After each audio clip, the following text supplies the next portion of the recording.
Jamal mengencangkan ikatan ranselnya, memastikan peralatan berburu dan bekal yang ia bawa cukup untuk perjalanan sehari semalam.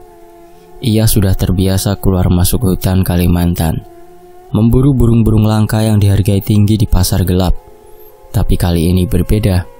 Burung tinggang hitam, burung mistis yang diyakini membawa keberuntungan, dikabarkan terlihat di dalam hutan larangan, tempat yang bahkan para pemburu lain enggan memasukinya. "Jangan kesana, Jamal. Sudah banyak yang hilang," ujar Pak Karim, seorang sesepuh desa, sambil menyelipkan tembakau ke mulutnya. "Hutan itu bukan sekedar tempat biasa. Ada sesuatu di sana yang tidak bisa kau pahami." Jamal hanya tersenyum tipis. Ia sudah sering mendengar mitos seperti ini, dan sejauh ini tak satu pun terbukti benar. "Saya hanya berburu, Pak. Tidak akan macam-macam," jawabnya sebelum melangkah pergi, meninggalkan tatapan khawatir para warga. Pagi itu, ia mulai memasuki hutan dengan langkah mantap.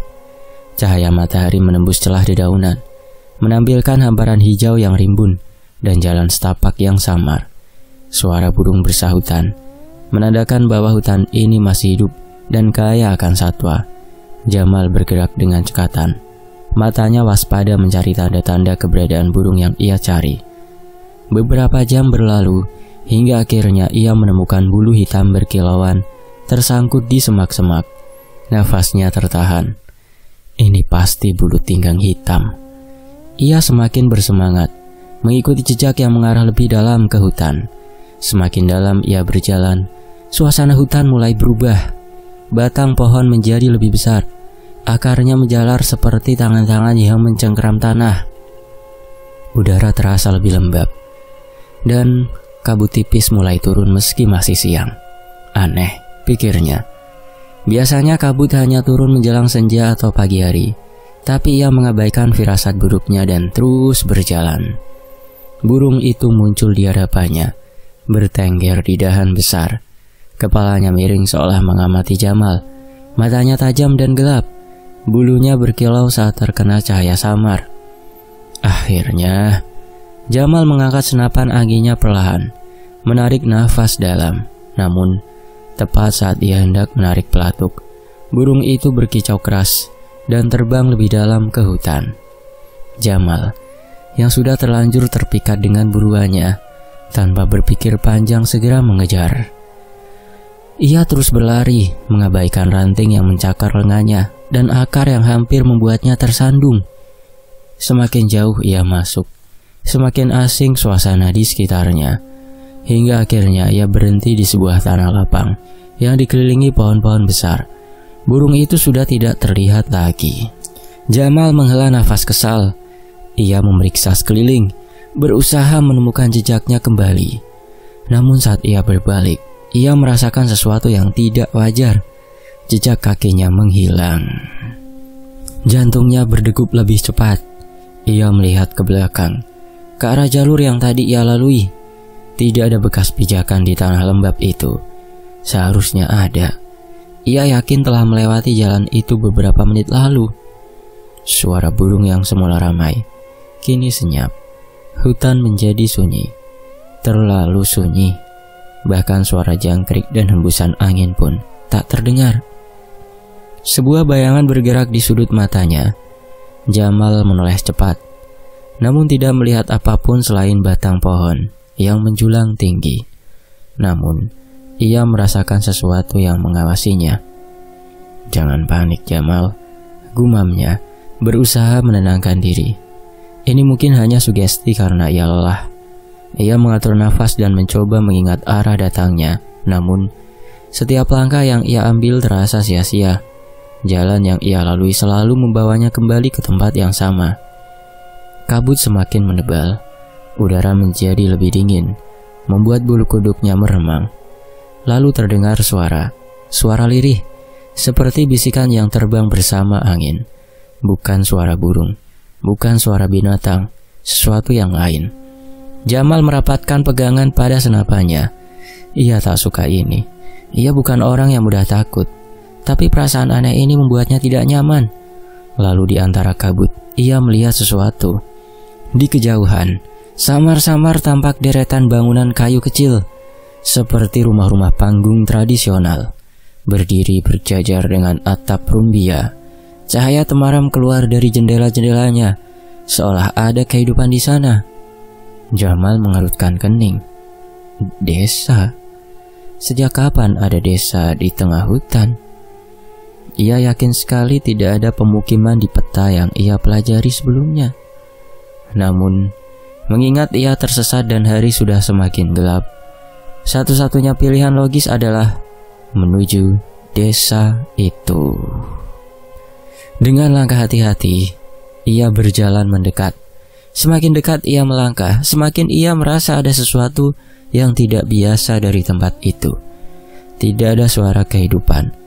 Tidak ada suara manusia, tidak ada suara ayam atau anjing seperti desa pada umumnya. Hanya suara angin yang berbisik lirih, membawa aroma aneh yang asing di hidungnya. Jamal berhenti tepat di depan gerbang desa. Sebuah gapura kayu besar dengan ukiran yang tidak ia kenali. Ada semacam simbol dan huruf-huruf yang sepertinya berasal dari bahasa kuno. Ia menelan ludah. Sebuah perasaan aneh menyelimutinya. Ia ingin mundur, ingin berbalik dan mencari jalan lain, tapi tubuhnya terasa berat, seolah ada sesuatu yang menariknya untuk melangkah lebih dalam. Dan sebelum ia bisa mengambil keputusan, sebuah suara terdengar dari dalam desa. Selamat datang. Jamal tersentak, seseorang telah menyambutnya. Namun ketika ia melihat ke arah suara itu, darahnya berdesir dingin. Di depan salah satu rumah, berdiri seorang lelaki tua dengan pakaian tradisional yang sudah pudar warnanya. Wajahnya keriput, matanya tajam menatap Jamal tanpa berkedip. Namun yang membuat Jamal benar-benar merinding adalah kakinya. Ia tidak melihat jejak di tanah di bawahnya. Jamal ingin bertanya, ingin memastikan bahwa ini hanyalah perasaannya saja.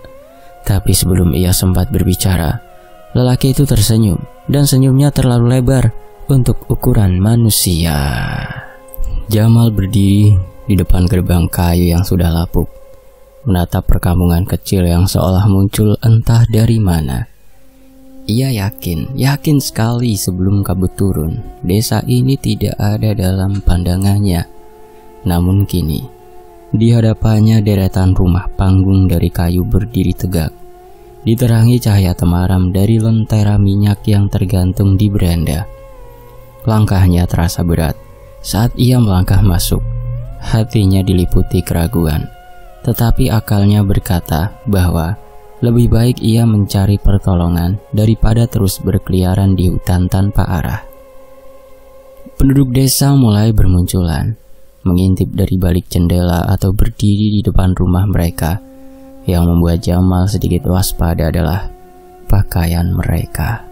Semua mengenakan kain panjang berwarna kusam dengan potongan yang sangat kuno. Para lelaki mengenakan ikat kepala, sementara perempuan memakai kain sarung dengan selendang yang dililitkan di dada. Anak-anak kecil berlarian dengan wajah penasaran, namun tak ada suara tawa atau celoteh seperti yang biasa terdengar di desa biasa. Seorang pria tua bertubuh kurus dengan janggut putih panjang melangkah maju dari tengah kerumunan. Matanya tajam, penuh pengamatan. Tapi ada sesuatu dalam sorotnya yang membuat Jamal merinding. "Kau tersesat, anak muda?" tanyanya dengan suara serak. Jamal mengangguk. "Iya pak, saya berburu burung. Tapi entah bagaimana, saya kehilangan jejak dan tiba-tiba menemukan desa ini." Pria tua itu mengangguk pelan, seolah tak terkejut. "Namaku Datuk Panimba, kepala desa di sini. Kau bisa tinggal sementara, tapi ada satu aturan yang harus kau patuhi." Jamal menyipitkan mata. "Aturan apa?" Datuk Panimba menatapnya lekat-lekat sebelum menjawab. "Jangan membawa sesuatu dari tempat ini." Nada suaranya datar, tetapi penuh ketegasan.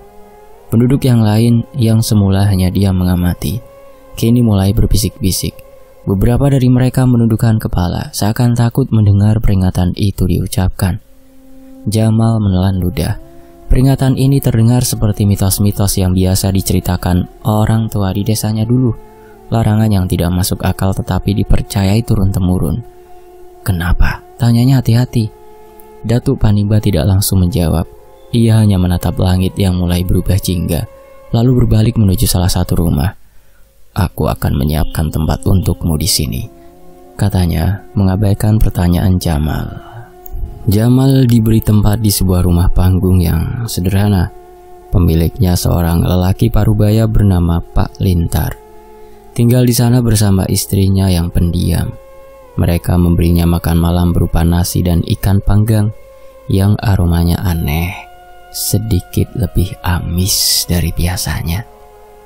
Jamal menghabiskan makanannya dengan cepat, lalu duduk di beranda, menikmati udara malam yang sejuk. Ia memperhatikan suasana desa.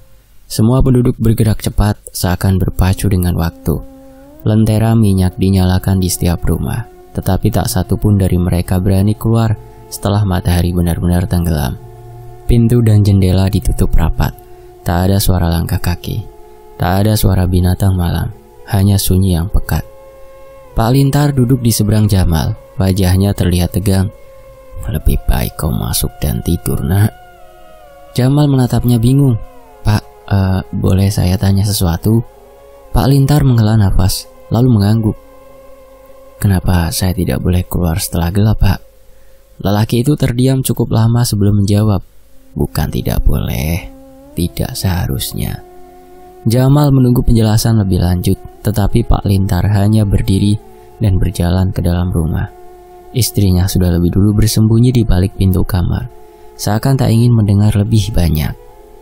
Jamal akhirnya masuk dan berbaring di atas tikar yang sudah disiapkan untuknya. Tapi matanya sulit terpejam, rasa penasaran terus mengusiknya. Apa yang sebenarnya mereka sembunyikan? Malam semakin larut. Angin dingin bertiup pelan, menggoyangkan dinding kayu rumah panggung. Jamal masih terjaga.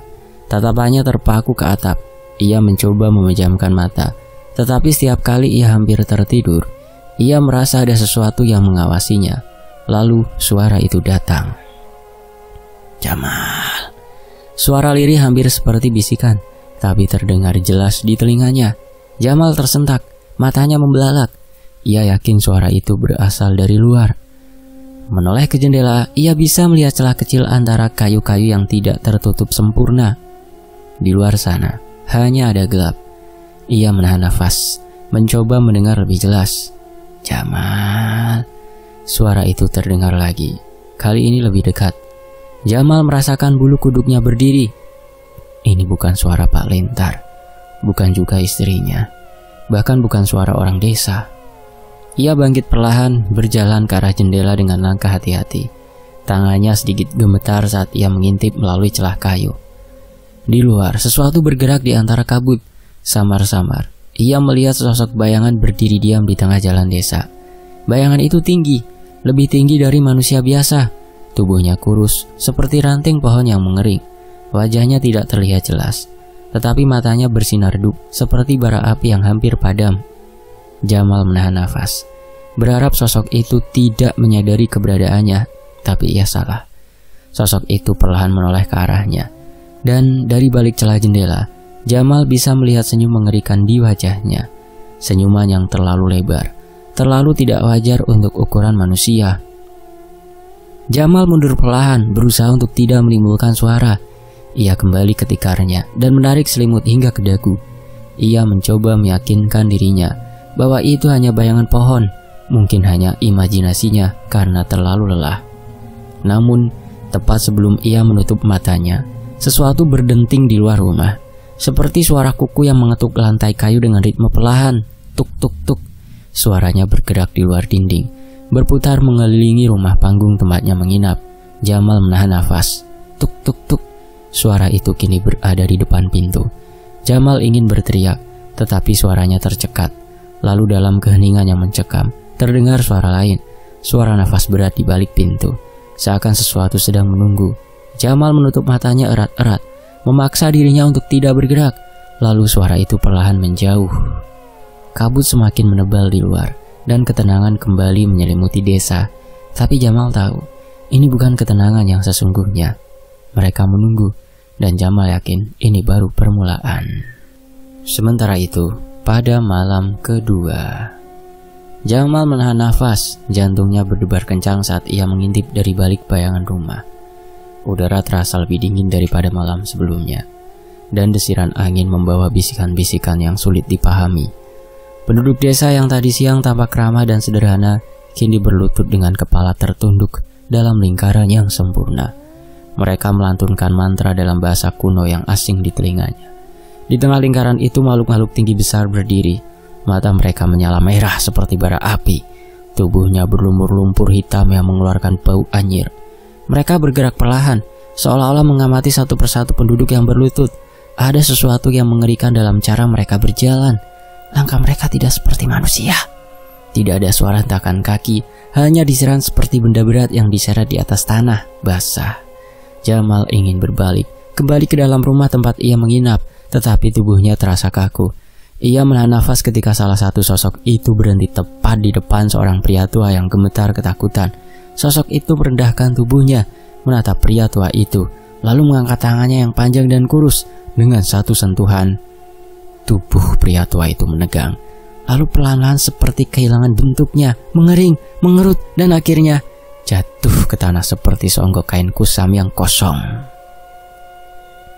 Jamal menutup mulutnya agar tidak berteriak. Ia ingin lari tapi kakinya justru melangkah lebih dekat. Suasana mencekam itu begitu menarik dan mengerikan dalam waktu yang bersamaan. Salah satu penduduk, seorang perempuan tua dengan wajah penuh kerutan, tiba-tiba menoleh ke arahnya. Mata mereka bertemu. Jamal membeku. Ia berharap perempuan itu tidak mengatakan apa-apa. Namun perempuan itu justru mengeluarkan suara yang nyaris tidak terdengar, seperti nafas yang tersengal. Pergilah. Jamal tidak berpikir dua kali. Ia berbalik, berlari kembali ke rumah tempat ia menginap. Namun, sebelum ia sampai, ia mendengar suara langkah yang tidak manusiawi di belakangnya. Sesuatu sedang mengikutinya. Jamal memacu langkahnya. Jantungnya terasa hendak meledak. Ia tidak berani menoleh ke belakang, tetapi bisa merasakan sesuatu yang dingin merayap di tengkuknya. Saat ia hampir mencapai pintu rumah, ia melihat seseorang berdiri di depan rumah itu. Datuk Panimba, sang kepala desa. Wajah tua itu tampak tenang, tetapi matanya berbinar tajam dalam kegelapan. Ia mengangkat tangannya, dan tiba-tiba suara langkah yang mengikuti Jamal menghilang. Angin berhenti berhembus. Suasana menjadi sunyi, seperti waktu yang mendadak membeku. Jamal jatuh tersungkur di tanah, nafasnya tersengal. Datuk Panimba menatapnya dengan tatapan penuh kekecewaan. Aku sudah memperingatkanmu tentang jangan keluar rumah di malam hari, katanya lirih. Jamal ingin meminta maaf, ingin mengatakan bahwa ia tidak bermaksud melanggar aturan. Tetapi sebelum ia bisa mengucapkan sepatah kata pun, Datuk Panimba mengangkat tangannya lagi. Tubuh Jamal tiba-tiba terasa berat, pandangannya berputar, dan sebelum kesadarannya menghilang, ia sempat melihat bayangan sosok tinggi besar dengan mata merah menyala berdiri di ujung jalan, menatapnya dengan senyum yang tidak seharusnya ada di wajah makhluk seperti itu. Malam itu Jamal belajar dengan cara yang mengerikan bahwa pantangan di desa ini bukan sekedar larangan biasa. Sementara itu ketika Jamal hendak kembali ke rumah tempatnya menginap, Jamal duduk di lantai dengan nafas tersengal. Matanya terus menatap pintu yang baru saja ditutup rapat oleh perempuan yang menyelamatkannya. Jantungnya masih berdegup kencang, dadanya naik turun, seolah baru saja dikejar binatang buas. Keringat dingin membasahi pelipisnya. Wanita itu berdiri di dekat pintu, matanya tajam mengawasi celah di antara daun pintu. Nafasnya juga terdengar berat, seperti baru saja melakukan sesuatu yang sangat beresiko. Setelah beberapa saat, ia menoleh ke arah Jamal. Apa yang kau lakukan di luar? Suaranya berbisik tegas, tetapi mengandung ketakutan yang nyata. Jamal menelan ludah. Ia masih belum bisa berbicara dengan jelas. Aku, suaranya serak. Aku melihat mereka. Wanita itu menghela nafas panjang. Ia lalu berjongkok di hadapan Jamal. Tatapannya menusuk. Aku sudah menduga kau akan melanggar larangan dengan rasa penasaranmu, katanya. Aku melihat matamu sejak pertama kali kau datang. Orang sepertimu tidak akan bisa menahan rasa penasaran. Jamal ingin membela diri, ingin mengatakan bahwa ia hanya kebetulan melihatnya, tanpa ia tahu itu tidak akan mengubah apapun. Wanita itu memperkenalkan dirinya sebagai Amang Bulan, nama yang aneh untuk seorang perempuan, pikir Jamal. Tetapi ia tidak ingin membahasnya sekarang. Yang lebih mengerikan adalah apa yang dikatakan wanita itu berikutnya. Mereka sudah mencium baumu. Kau harus pergi sebelum bulan penuh. Jamal mengernyitkan dahi. Apa maksudmu? Amang Bulan menghela nafas dalam. Mereka, makhluk-makhluk itu. Mereka bukan hanya sekedar penghuni hutan. Mereka adalah penjaga tempat ini dan mereka sudah tahu kau ada di sini. Jamal merasakan bulu kuduknya berdiri. Ia mengingat bagaimana salah satu makhluk itu menatapnya dengan mata merah membara. Bagaimana suara langkah berat itu mengikuti di belakangnya saat ia berlari. Aku harus pergi dari sini, kata Jamal dengan suara lirih. Tidak mudah, jawab Amang Bulan. Tidak ada jalan keluar yang mudah dari desa ini. Kau mungkin berpikir kau bisa kembali ke jalan yang kau lalui tadi, tapi desa ini tidak bekerja seperti itu. Jamal menatapnya bingung. Amang Bulan melanjutkan, desa ini bukan desa biasa. Ini tempat yang hanya muncul bagi orang-orang tertentu. Begitu kau masuk, kau tidak bisa keluar dengan cara biasa, tapi ada cara. Jamal semakin merasakan kecemasan dalam dirinya. Bagaimana caranya? Amang Bulan diam sejenak sebelum menjawab. Kau harus pergi sebelum bulan penuh, karena saat itu mereka akan datang mencarimu. Jamal menelan ludah. Mencariku untuk apa?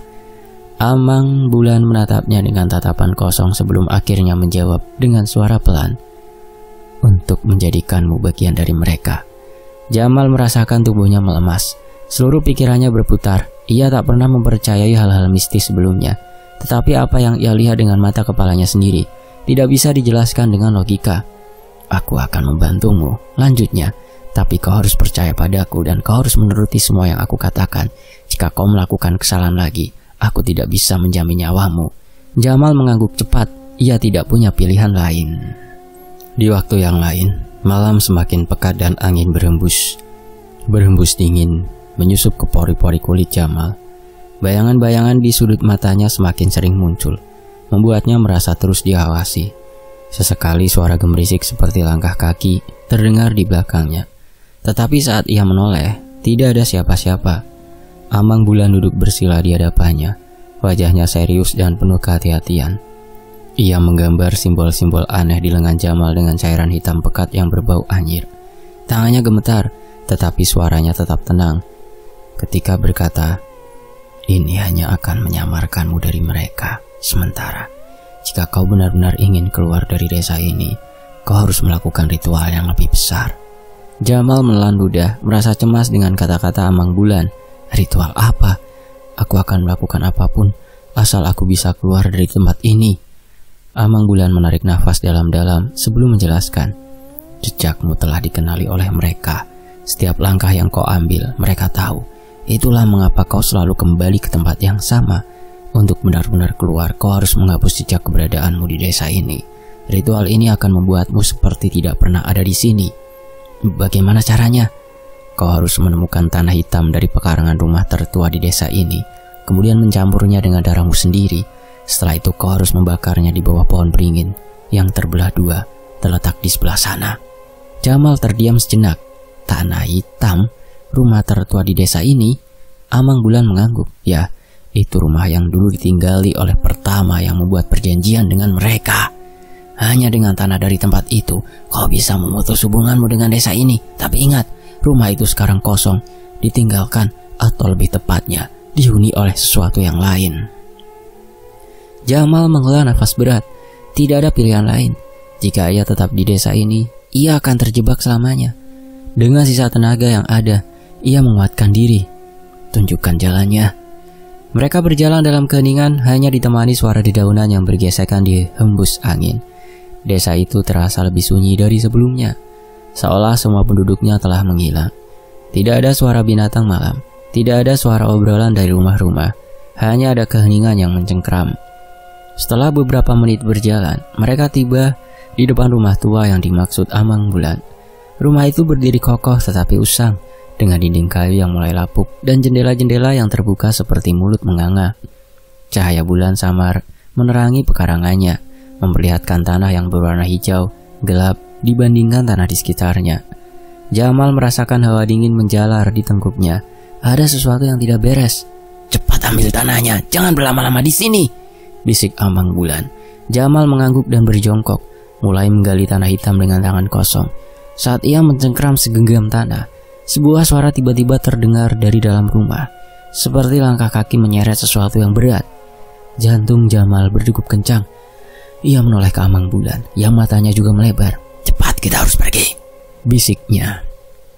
Jamal bangkit berdiri, tetapi sebelum ia bisa melangkah, sesuatu muncul di ambang pintu rumah tua itu.